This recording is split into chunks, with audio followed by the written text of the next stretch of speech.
Dacă ai face o adiție pentru tine, ce material ai alege?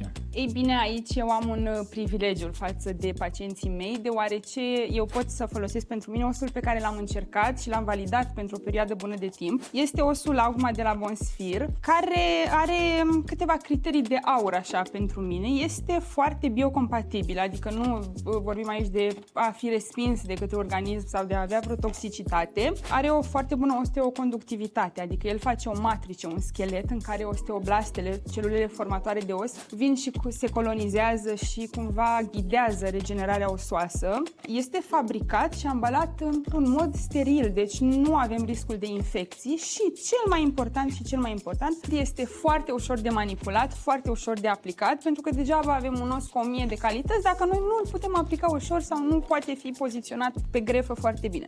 El vine și în formă de seringă, are serul deja în el, deci doar facem click, se amestecă și îl punem unde avem nevoie.